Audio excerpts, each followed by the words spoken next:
Assembly ஆரம்பிக்கும் போதே நல்ல சந்தோஷமாக சிரிப்பான முகத்தோட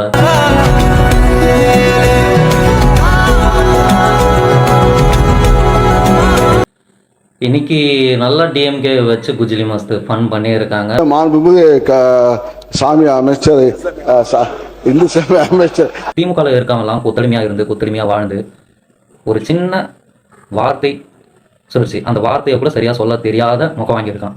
இத்தனைக்கும் ஒரு எம்எல்ஏ அந்த அளவுக்கு தான் இருக்குது கொத்தடிமைகளோட வாழ்க்கை. சாமி அமைச்சரான், அறநிலையத்துறை அமைச்சர் கிடையாது, சாமி அமைச்சரான். இதை கேட்டது நம்ம அண்ணனுக்கு வந்தது பாருங்க, சிரிப்பு அடக்கவே முடியலங்க அவரால். சாமி அவர்கள் சாமி அப்படி கட்டா விடுறாரு, அது உண்மையா பொய்யா தெரியல. ஒருத்தர் ஆல்ரெடி கொத்து புரோட்டா போட்டு குளத்தூர்ல இருந்து வெளியே அனுப்பி வீட்டுக்குள்ள உட்கார வச்சிருக்கோம். அவரை திருப்பி கொத்து புரோட்டா போறதே நம்ம எம்எல்ஏகளுக்கு வேலையா போச்சு, அமைச்சர்களுக்கும் வேலையாவும் இருக்கு. முக்கியமான விவசாயியை மறந்துட்டாரு. கரும்பு தோட்டத்துக்குள்ள கான்கிரீட் போட்டு நடந்த விவசாயியை பத்தி அண்ணன் சொல்ல மறந்துட்டாரு. யார் சாமி வேற யாரு? நான் தான் போறடா, அப்பா போறடா, அப்பா போறடா, போறாண்டா, இப்ப போறாண்டா, இங்க போறாண்டா, போயிருக்காண்டா. அப்பா அப்பா சபா சுப்பா பாப்பா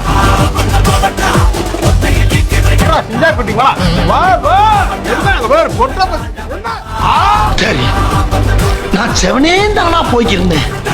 யாரு வம்பு தும்புக்காச்சும் போனனா? கௌரவம்னு என் கௌரவத்தையே ஆரம்பிச்சிட்டீங்களா? கரும்பு காட்டுக்குள்ள கான்கிரீட் போட்டு ஒரு நடக்க வைக்கிறாங்க. இது தப்பு. இது விவசாயம் எப்படி பார்ப்பானா அவருக்கு தெரியல. பார்த்து நான் சொல்றது சிஎம்லாம் அவருக்கு முன்னாடி 15 எண்டுன்னு நினைக்கிறேன்.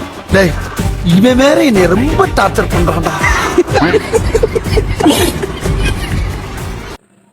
விவாதத்தை பார்த்தாருனா, ஏன்னா நான் தான் இறந்துட்டேனடா, என்னையாண்டா திருப்பி எழுப்பி என்ன கொண்டுட்டு இருக்கீங்கன்னு கேட்குற அளவுக்கு இன்னைக்கு போச்சுங்க. அப்ப இவங்க சொல்ற கதையெல்லாம் எப்படி இருக்குதுன்னா, சர்க்கரையை எறும்பு தின்னுச்சு, சாக்க கரையான் தின்னுச்சுன்னு சொல்ற மாதிரி இருக்குது ஒரு கதையெல்லாம். ஜட்ஜி கேட்கிறாரு, எங்க கருணாநிதி கிட்ட சர்க்கரை எங்க? அதை எறும்பு தின்று விட்டது. சரி, அந்த சர்க்கரை வைத்திருந்த கோடிப்பை எங்க? அதை கரையான் அரித்து விட்டது. சரி, பொதுக்குள்ள பணம் எங்க? அதை நாங்க தின்று விட்டோம்.